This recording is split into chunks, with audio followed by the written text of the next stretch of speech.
The girl was walking down the street when a sudden gust of wind blew past her. She turned her head and saw a man wearing a mask sitting there. At a glance, she immediately recognized that he was not human, but one of the legendary Ayakashi, so the girl pretended not to see him and prepared to leave. At that moment, the Ayakashi suddenly spoke. "I'm hungry." The girl knew she couldn't avoid him, so she took out some food and handed it to him.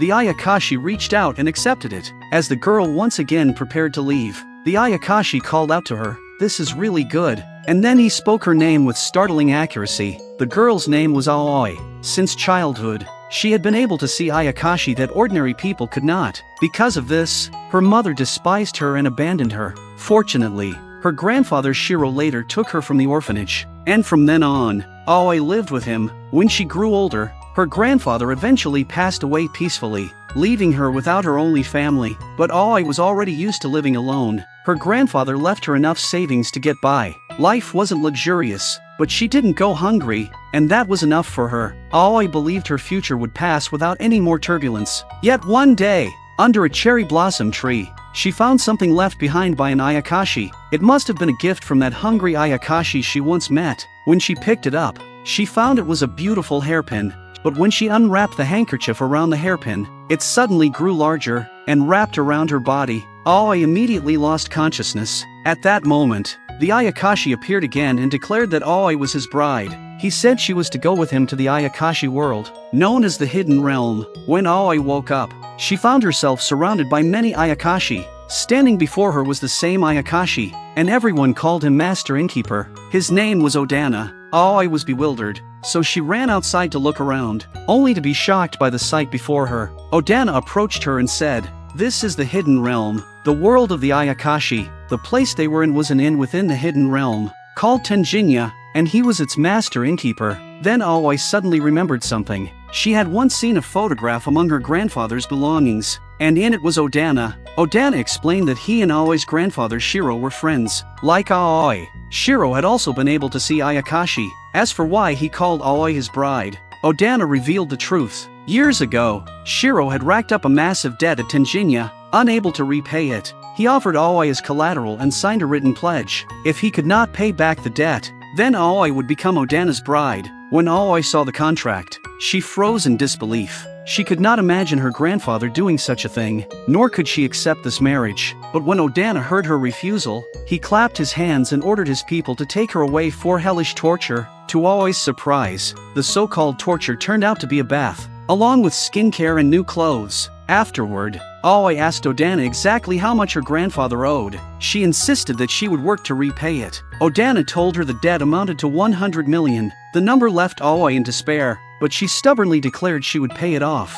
That night, Aoi still couldn't believe her grandfather had treated her that way. Memories of their time together surfaced, and tears flowed down her face. Unable to sleep, she felt hungry. Then, suddenly, she heard a noise nearby. When she slid open the door, she saw a nine-tailed fox Ayakashi in the form of a boy. His name was Jinji. Jinji's true form wasn't that of a child. He had changed into it so as not to frighten Aoi. He could also transform into a woman or a fox at will. Jinji had prepared food for Aoi and assured her she didn't need to be afraid of him. Aoi told Jinji about what had happened during the day, and the two became friends. The next day, Aoi tried to find a job in the Ayakashi world, but everywhere she went, she was turned away. Because she was Odana's bride, no one dared to hire her. Just as Aoi was about to give up, she noticed an arrow sign. Out of curiosity, she followed it. The arrows continued to lead her deeper, and her curiosity grew stronger. Eventually, she came to a house that stood out among the rest. At that moment, a voice called her name. It was Jinji, now in his true form. He explained that this place had once been a small restaurant, but it was soon to be demolished. The location had a reputation for being unlucky. In the past, it had housed a tea house, a souvenir shop, even a game parlor, yet every business failed. Now only some leftover ingredients remained, which Jinji was planning to bring back to Tenjinya. Aoi asked if she could use some of the ingredients, wanting to repay Jinji for the meal he had made her the night before. Jinji was overjoyed and blurted out that he wanted to eat human-style omuris. He hadn't had it in years. Aoi agreed without hesitation. She quickly got to work, her hands moving with practiced skill, and soon presented him with a delicious plate of omuris. Jinji took a bite and was surprised at how much better it tasted than he expected. Then he suggested that Aoi should open a restaurant there. He thought her cooking perfectly suited his taste. In fact, whenever Aoi felt lost, she would always calm herself down by cooking. It was what she loved most.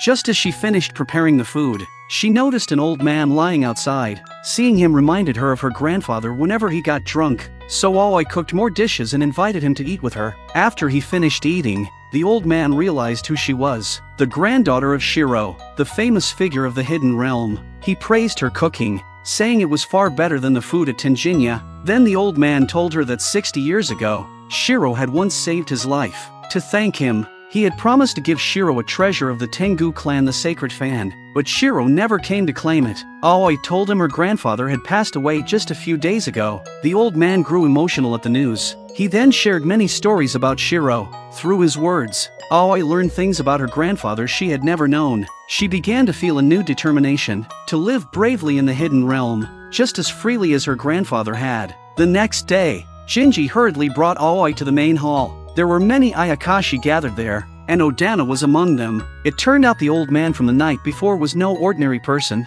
He was the master of the Tengu Mountains, named Matsuba. The previous day, he had gotten drunk at one of Odana's banquets and fallen off a pleasure boat. To thank Aoi for her care and delicious cooking, Matsuba gave her a leaf. Everyone immediately recognized it as the sacred fan, a treasure of the Tengu clan. Aoi didn't dare accept it, but Matsuba insisted. When he heard that Aoi was planning to work at Tenjinya to repay her grandfather's debt, Matsuba made an offer. He said that Shiro's granddaughter was like his own granddaughter, and he wanted her to marry his son and move to the Tengu Mountains. He would even pay off her debt for her. Aoi was deeply grateful, but she replied that the trouble her grandfather had caused was hers to take responsibility for. She had already agreed with Odana to work off the debt, and she could not go back on her word. As for the sacred fan, she said it was too valuable for her to accept, but Matsuba insisted that the sacred fan had been promised to Shiro long ago. Now that Shiro was gone, it was only right that his granddaughter inherit it. At that time, Aoi had no idea what use the sacred fan actually had. Seeing that she would not leave, Matsuba could only ask Odana to take good care of her. He also said that Aoi's cooking was truly delicious, and he encouraged her to open her own restaurant in one of the annexes.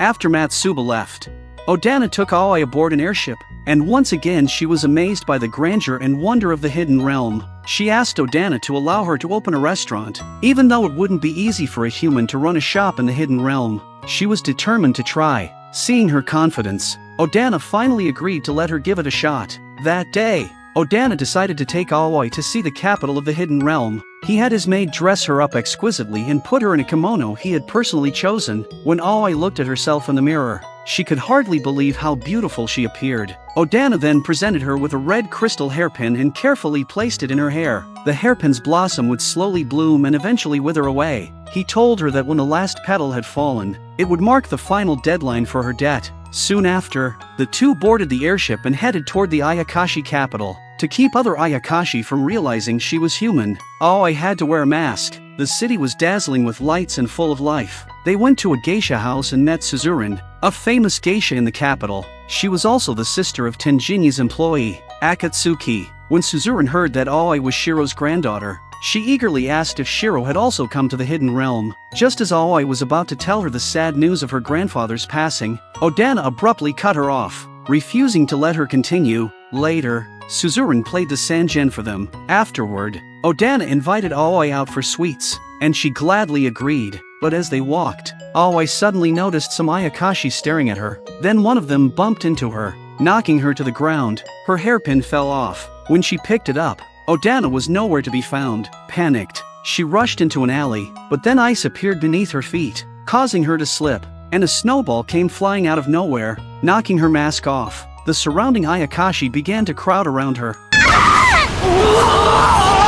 Only then did Aoi realize just how powerful the sacred fan truly was. Suddenly, she noticed an Ayakashi spying nearby. She grabbed hold of the figure and recognized her. It was Tenjinya's employee, the snow spirit Oreo. It turned out Oreo had secretly followed them. Jealous that Aoi was alone with Odana, she wanted to stir up trouble and let the other Ayakashi devour Aoi. While the two were quarreling, they saw Suzuran being chased. Aoi quickly pulled her into hiding. Suzuran explained that she had been sold by the geisha house to a lecherous man, and she was running away. Just then, Odana found them and prepared to escort them back by ship, but Ayakashi were already waiting at the port, blocking their way. Odana told them bluntly that Suzuran did not like the man. The Ayakashi leader immediately ordered an attack. Aoi raised the sacred fan and swung it lightly, deflecting every arrow. The Ayakashi recognized the treasure of the Tengu clan but had no idea who the girl wielding it was. Frightened, none of them dared to move. Odana quickly announced that she was Shiro's granddaughter, and also his fiancée. With that, the chaos came to an end,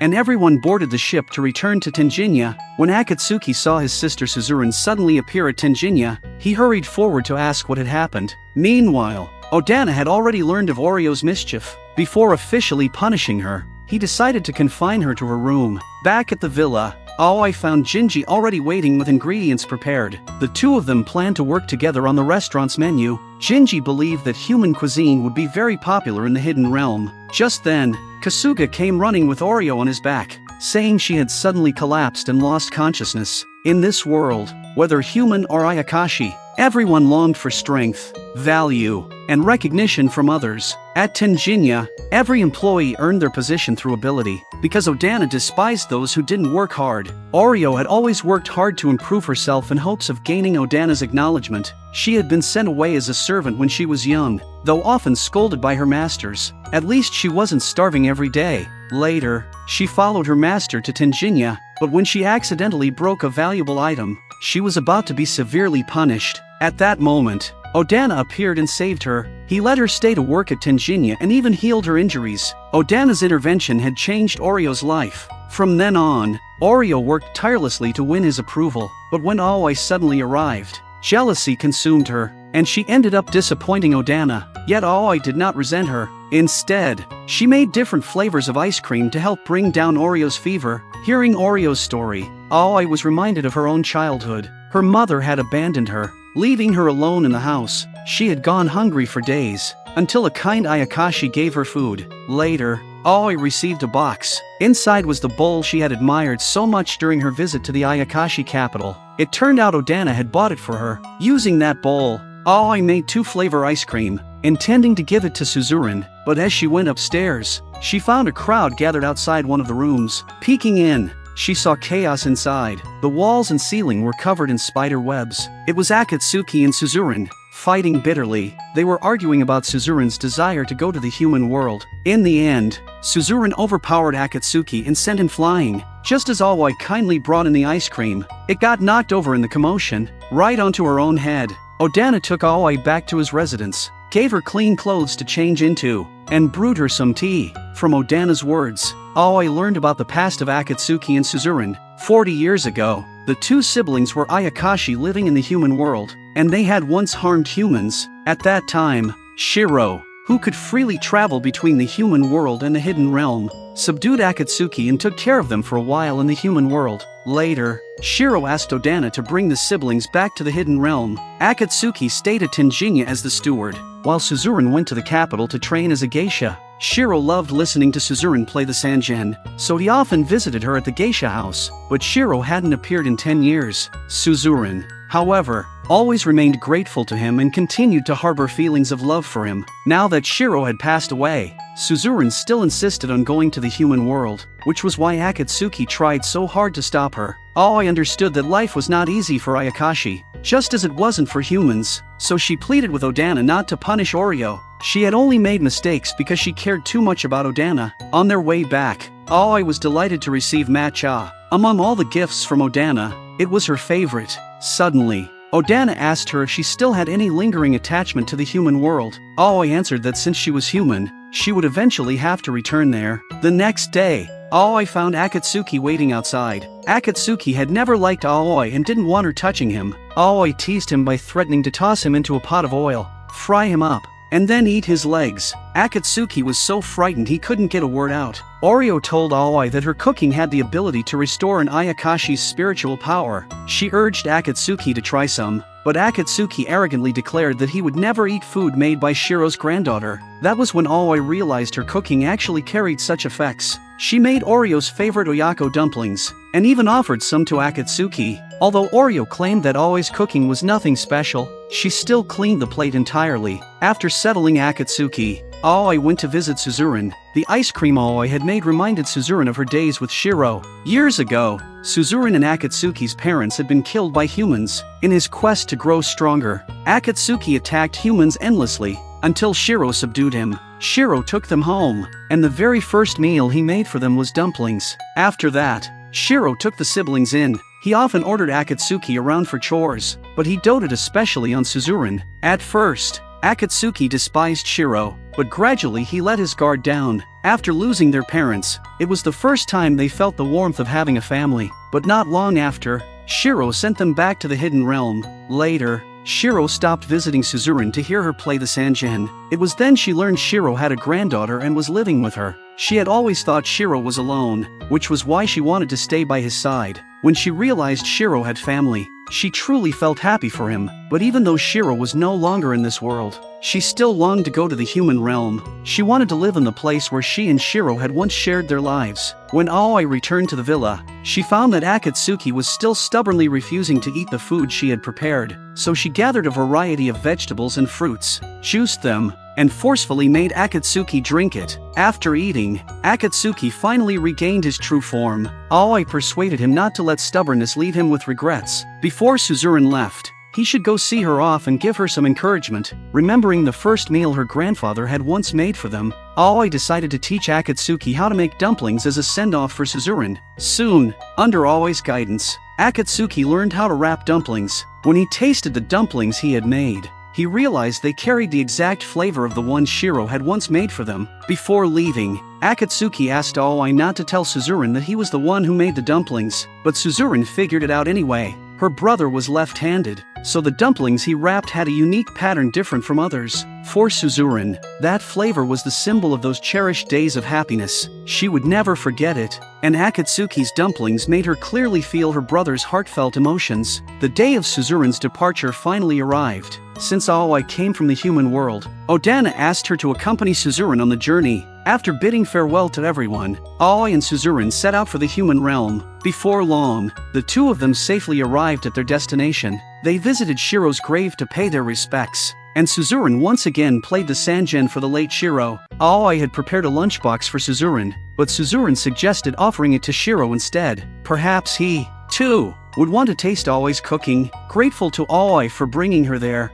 Suzuran quietly disappeared beside the grave. Aoi stood there alone, torn over where she should go next. She remembered Suzuran's words, that Odana would allow her to stay in the human world if she wished. But recalling her days in the hidden realm, Aoi realized Odana was not as cold as she had first imagined. He had helped many struggling Ayakashi and had even allowed her to open a restaurant there. Since that was the case, she should also honor her original promise and return to the hidden realm to repay the debt her grandfather had left behind. This time, she was willing to return to the Ayakashi world of her own free will.